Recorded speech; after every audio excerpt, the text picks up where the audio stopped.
You are tuned in to On Air with Chris Shanafelt. Welcome back on air with Chris Shanafelt as we continue our Player Spotlight series with the 2020 NFL Draft Class.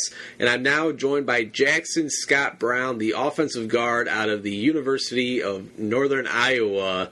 Jackson, I really appreciate you taking the time this evening. How's everything going? Been going pretty good. Thanks for having me. The pleasure is all mine. So, Jackson, before we get into your collegiate career, let's start off by talking about the draft process in general. The big thing for under-the-radar prospects or smaller school prospects such as yourself is the pro day workout. Unfortunately, the coronavirus outbreak has put a stop to most pro days. Where have you been training at for the past 3 or 4 months, and were you lucky enough to participate in a pro day, or will you be holding a mock pro day of some sort anytime soon or anything like that? Yeah, so I have been working out. I had some opportunities to go to different places across the country, but in the end, I decided to stay at Northern Iowa. Biggest thing is because I'm really familiar with our staff, and normally, guys that you and I who stay, they normally do pretty good compared to guys that leave to go to places. Normally, the guys that stay, a lot of times, test better. They look better. We have our head strength coach, Jed Smith, and then he puts together a plan, and our assistant strength coach, Kane Thompson, kind of runs us through it. So me and a couple other guys stayed around, and we've been training since the first week of January. But yeah, kind of when we knew, we put together a little video of kind of some of our training stuff. You kind of practice it during the training time. So we didn't actually have an actual pro day per se, but we got some videos of us doing drills, and then sent that to all the NFL teams. So, like I said, to answer your question, we don't have anything scheduled as of right now for later date. So yeah, just kind of sending the training videos I'd taken for looking at the technique purposes, and then we had it all timed out and stuff. So yeah. Well, luckily for you, not to say that a pro day wouldn't have helped your draft stock. It most certainly could have. But luckily for you, playing offensive line, playing offensive guard, you have plenty of tape out there on your resume for teams to go back and study. And obviously, tape is king, certainly for offensive linemen. And you have a lot of it floating out there, no doubt about it. What's the one pro day or combine activity, though, that you're looking forward to taking part in the most? I really like the agility aspect. I think that was something that training-wise that I was doing. That I felt like I was learning how to bend better, and I think that's something that's kind of correlating to the actual drills. I just feel like running in the open space and stuff is something that I probably needed some work on, and just because I had shown a whole bunch of it, and kind of like with the ability to bend, like in the pro drill, which you kind of learn how to do. I think that's something that can really translate into my game. So I was happy with that aspect of the training. And do you have a current height and weight? I was trying to look on the UNI website. I did not see one listed on your latest profile. Your latest height and weight?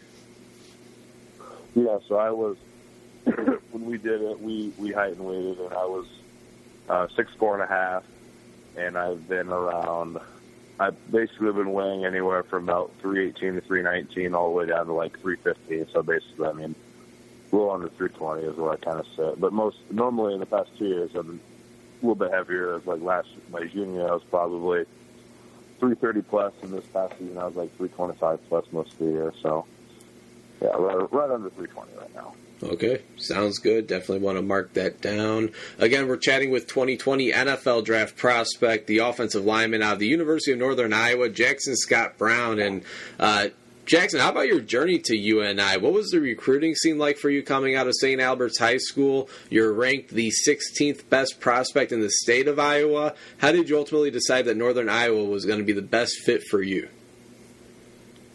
Yeah, so basically going into, I kind of got my most attention right around, I guess the spring of my junior year. So kind of right around track season is kind of how I think of it, thinking of sports terms for me.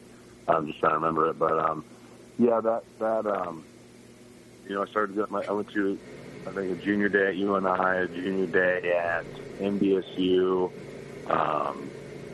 I did a whole bunch of camps that summer, and then had some kind of unofficial visits to those places as well as like Western Illinois, and then I really had offers from most of Missouri Valley, except like I think the only school that didn't have any really interest in was like Indiana State and like Southern Illinois, but every other school I would say I probably heard from, or at least I think I probably have talked about everyone else. So I feel like I was kind of sought after in Missouri Valley, kind of with my location being in Iowa and being a good offensive lineman in high school, and then it kind of made it my top three was Northern Iowa, North Dakota State, and Western Illinois. Once it was all kind of said and done, going into my senior year, that was kind of my top three. And the reason I like UNI is because when I think of like Northern Iowa football, I think of like, instead of, Coach Farr always talks about, what do you think of? You think of hardball, or you think of fastball? Hardball is like you're going to play good defense, you're going to play smash mouth football, and that's something that I've always kind of attracted to me and drawn to me to Northern Iowa, if you will. It's kind of the temperament that they play with, and I mean just knowing the rich history of, like my senior, David Johnson was senior, so that really helped. Seeing like, wow, like guys can really go on the NFL in this place, and they've had always really good offensive linemen as well. They've had numerous offensive linemen play in the NFL, so I think that really kind of drawn to me, the style of play and the kind of demeanor you think of when you think of UNI and see that logo. Absolutely, and right away, Jackson, you stepped on campus in Cedar Falls, and by the fourth or fifth game of the season, you were a part of the starting unit of the offensive line at left guard. You hadn't looked back since. You finished your career with 48 starts at guard. What allowed you to see the field so early on in your collegiate career? What did the coaches see in you that allowed a true freshman such as yourself to crack the starting lineup? Well, I did redshirt, but I started as a redshirt freshman. Yeah. So yeah. So that was because I graduated in 2016, but so my redshirt year, that spring was super important for me, and that's why I say I didn't play through freshman. That spring was super important for me because I actually, really, like going into that spring, and like if we would have had starters. The thought of a starting offensive line going into that spring, I was probably a third or fourth string guy, maybe. I really wasn't even. I had a good winter, and I really wasn't thought of to be a guy that was going to start. But then we actually had an injury at a guy who was at left tackle that previous year. He had an ankle surgery, and there was a couple other guys that had surgery and stuff. So I actually got an opportunity. So I was starting left tackle. And that my first spring ball at UNI, and then obviously I was just being in that spot because of injury. But a guy that I went up against every day was Carter Schultz, and Carter Schultz was a guy who, he's been on like 3 different NFL teams. He's played. He was like basically the defensive player of the year, like the AAF, and he was a really good football player. Won the FCS defensive player of the year, and that's the guy that I went up against every single day. He was our starting DN, and I was basically a guard out there playing tackle. So I think the coaches saw that I had. I think that was one of the first things they saw that no matter what. Obviously he was going to whoop on my butt every day, but I came every day and I wanted to compete. It was. I know I can play interior, but out on the edges is a whole different one. So I think that even though obviously the coaches didn't think that I could play out there at tackle at that time, I think they could see, dang, this guy wants to compete. So. Yeah, I kind of battled with the guy, and we kind of just switched off and on and off during the season, and I finally kind of solidified the job, right around the 4th or 5th game, and then started 48 consecutive games later. It's been pretty awesome. Absolutely, and Jackson, it seems like UNI always has one of the top balanced offenses in the country, being an offensive lineman. Do you have a preference between run blocking or pass blocking? You've shown you're capable to get the job done in both. Do you have a preference between creating gaps and holes for the ball carrier or, of course, keeping the line intact and the quarterback upright? Obviously, you love to do both. You're capable of doing both. Do you have a preference, though? Do you enjoy one over the other? Oh, yeah. Run blocking 100%. Yeah, no, mean, I've played in games where we've had to win. I mean, run the ball 50 times a game, and I've played in games where we've had to win passing the ball, so many times. And like I said, a win's a win, but I mean, I always want to. I mean, one of my favorite parts of games that I remember is like winning the game. Kind of stealing the game on like running a first down on like a 3rd and 1 or something like that. You know what I mean? Kind of solidifying the game. So run blocking is like my favorite thing. I mean, I just absolutely love the run block. So yeah, I would say run blocking for sure. That's awesome. I actually expected that answer, but that's great to hear. So, Jackson, head coach Mark Farley, he's been with the program. He's entering his 20th season as head coach this year. He, of course, also used to play linebacker for the Panthers back in the 80s, so he's certainly more than familiar with this program, has history of both, leaving it out on the field as a player, and then obviously the last 19 heading into 20 seasons at head coach. What's it been like playing under one of the top coaches in the FCS, in Mark Farley, as well as his staff over the past 4 years? Yeah, I've really enjoyed. I really enjoyed being under Coach Farley for 5 years, and the big thing that people ask about Coach Farley is like, just like you said, like what's the thing about him? He's extremely honest and extremely genuine. And that means that he's not always going to tell you what you want to hear, but he's looking out for you, and he's one of the most competitive coaches that I've ever been around. I mean, he wants the best. I mean, if it means having different starters every week at different positions, he doesn't. He wants to win, and he wants to push guys to be their best. So that's something that really stuck out to me. So yeah, that's the thing with him is I always just knew that whatever he's going to tell me, I know it's from the heart from him. I know he's not going to sugarcoat anything with me, and I've always appreciated that. And then also coaches that I've been under, one thing about you and I is, I mean, there's been a lot of, big-time coaches that came out of here, so we're almost kind of a stepping stone, if you will, for, like, coaches who go on to bigger schools.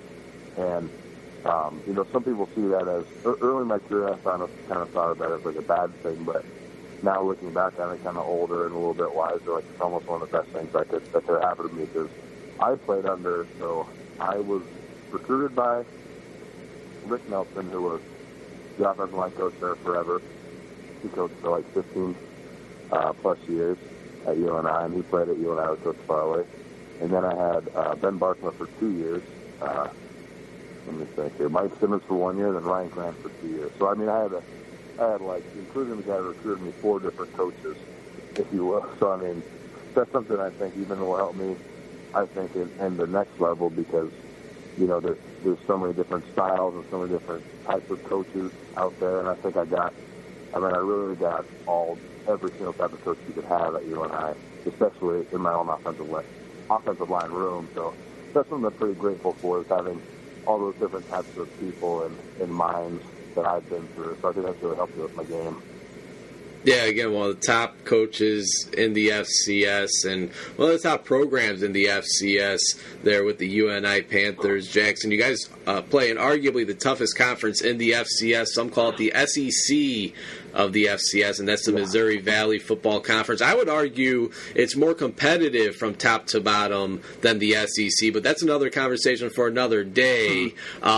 Is that something you enjoy, though, Jackson, being able to play up against some stellar competition week in and week out? I mean, when they say you can't take a week off, I mean, that's the story of the Missouri Valley. Again, from top to bottom, some stellar competition. Is that something you've enjoyed playing against throughout your career? I mean, if you had to pinpoint one or two of the toughest players you've lined up against over the years, teammates aside, you mentioned it, Carter Schultz, one of the best to go down in FCS history in terms of defensive linemen. Who do you think is one of the toughest opponents you've gone up against over the years?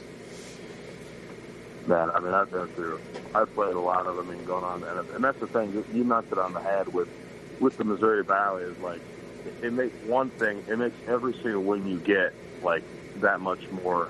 I mean, so I went to I played at a high school that we had a lot of success, wins kind of, you usually expect to win, I mean, you don't even really think about it.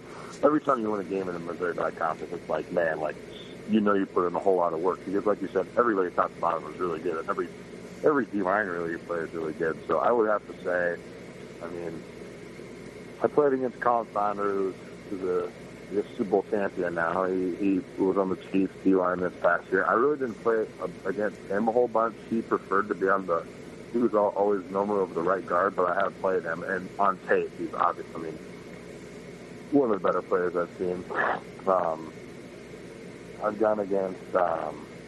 Early in my career, there was a couple of D tackles that I remember always gave me fits. Where one was Nate Tangley from NDSU, and another one was Kellen Thorpe from SDSU. But then also, I mean, I played. I mean, I'm trying to think. I mean, I remember my first game I think ever playing. I played against and I can't remember his name. He was a linebacker from Southern Illinois. He was like 6'4", like 240 pounds, and he was Chase Allen, maybe. Yes, that's exactly what it was. I think he played in the NFL a little bit. If I remember Miami. Correctly. That's why I was going to say the Dolphins, and then the Missouri State. Dylan Cole. Missouri State guy that, he maybe was the Texans. Yes. I remember. Yeah, so that's the thing. Yeah, exactly. I mean, you know exactly what I'm talking about. There's so much good talent in the Valley, and that was my first two of like my first 4 games of my career was playing against those 2 linebackers, and then like you said, guys that I played in practice. I mean, and I can't remember. I mean, there's so many guys every year. It's like, wow, that guy's pretty good. Or, I watched even my first year starting when we played Youngstown State that year. They went to the national championship. Both their defensive ends that year got drafted, and Derek Rivers, and then I can't remember the other guy. Avery Moss. Exactly. There's just been so many freaking good defensive players in the Valley. I mean, it's hard to pick one. Yeah, no doubt. Good one. I mean, hey, that answer right there tells you, the talent that comes out of this conference year in and year out. Right. Again, we're chatting with Jackson Scott Brown, the 2020 NFL Draft prospect guard out of Northern Iowa. A few more questions for you, Jackson, then we'll let you go. Really do appreciate your time. So we mentioned all those NFL guys, NFL talent that you've gone up against over the years, teammates, opponents. You mentioned David Johnson, Carter Schultz, and then some guys that you've gone up against as well, Colin Saunders, Chase Allen, Dylan Cole. Now here you are on the doorsteps of the NFL. When did it hit you that you had a legit shot at furthering your football playing career at the professional level? I think going into UNI, kind of how I've always thought of it was, obviously I had a dream of playing the NFL ever since I was a little kid, just like everybody. But what I said to myself is I'm not really going to think about the NFL or anything until I could solidify myself as a good college player. And when I knew that, after starting as a redshirt freshman, I kind of had, I still had some goals, and then I actually had back surgery after that year. My first year playing, I had to have back surgery. I had a minor injury to my back, but because it was my back, it was a really long recovery. And that's where I kind of really learned how to, time management and all that stuff about, taking care of your body and stuff. And that's going into my sophomore year is when I started a goal to play in the NFL. And ever since then, I have it on my door. I see it every single day. I have it as my background on my phone. I see it every single day. And that's something that I've always kind of strove really since going into my sophomore year. And then really going my last 2 years was when my last 2 years at college, those last 2 summers, is when I think I really put in the work to be able to be in the position I'm in. Even though I still have a long, long ways to go, but that's kind of the last 2 years is when I really decided that I see it as a reality, not just kind of like a dream, if you know what I mean. So that's when I really kind of decided that I know this is very attainable for me. And, of course, we're just less than 3 weeks away now from the start of the 2020 NFL Draft, April 23rd through 25th weekend. So certainly cutting it close here. Jackson, for those not familiar with your game, how would you describe it? What is the biggest strength that you bring to the offensive line? On the field, my biggest thing is my mantra is I want to be the hardest worker in the room. And when I think of working hard, I think of that could be so many things. But on the football field, I'm a run-first guy, like I explained earlier. My strength is run blocking. I feel like I'm really good in combination blocks as well as money blocks. I love pancaking dudes to the ground, just like every offensive lineman does. And then off the field, like I said, I want to be the hardest worker. My goal is to always put in more time than everybody, because I always try to act like I'm not as good as everybody. Growing up, I was never really the best athlete. always kind of had to struggle in sports and athletics, so I always knew that I had to be the hardest worker in the room, I had to be the hardest worker, and that's something I brought to you and I'm going to watch the most film, I'm going to put the most time in the training room, and I'm going to do as much as I can to have more over you. So that's just kind of something I've always had for myself, and just always tried to outwork the opponent. Well, it certainly seemed to work out for you up to this point, no doubt about it. Jackson, 10, 15 years down the road, what will be the first memory that comes to mind when thinking about your UNI Panthers football career? Probably would have to be this past year. So going to South Dakota State in the playoffs, they whooped us like the second to last regular season game. I think like 34 to 7 or something. And then we were put into their playoffs, and they took our. So basically, I mean, we were both kind of competing for a seed. They got the seed, and we didn't for the FCS playoffs. So we had to play over Thanksgiving. We beat a really good San Diego team, then went to Brookings. So I mean, we were feeling pretty good, and then we ended up beating them at their place in a knockdown, drag out. I mean, 13-10 game. So that was, and all my family was all my games, but even like my kind of. Not just my mom and my grandparents, but my aunt, my uncle, my cousins, some of my friends that I grew up with went to the game. So that was just something that was really, that's something I'll never forget. That was one of my favorite moments I've ever had in my college football career, I'd say for sure, being South Dakota State this year. Yeah, and to finish your collegiate career, you know, the best overall record that you had, that you experienced there at UNI, and to make a run in the playoffs, certainly can't go wrong with that. And just looking at UNI, I mean, the UNI Dome there in Cedar Falls, Iowa, you guys were 7-0 this season at home.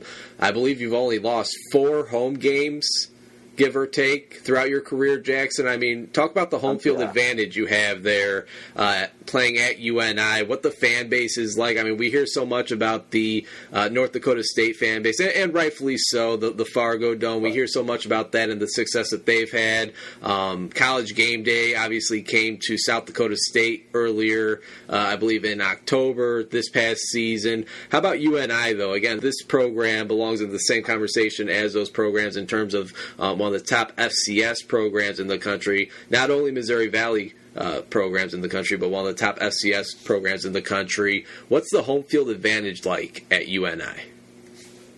Oh, it's unbelievable. I mean, the dome. I mean, the dome literally rocks. Like there's no way to explain. I mean, it's an unbelievable experience. And I mean, my first ever game playing there. I mean, I knew I was scared as all get out. I mean, just so excited. I mean, didn't even know where I was. And then, I mean, that's just the kind of feeling you have almost every time you go into the. I mean, because you turn around to your left, you have screaming fans. To your right, screaming fans. I mean, you know exactly, and you know where your family is and stuff like that. So it's just the dome, and especially for.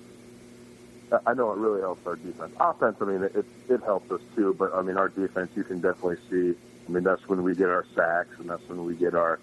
I mean, you see so many interceptions and so many. I've seen so many crazy interception returns only in the dome. I mean, nowhere else we played. So, and it's always good to score a touchdown and have the fans go crazy. So it was a great experience. I really loved playing in the dome. It was a whole lot of fun. And a lot of victories were held there at the Dome for the UNI Panthers. Yeah. Jackson, final question for you. It's a question I finish all of my prospect interviews with, and that is, let's say we have all 32 NFL general managers.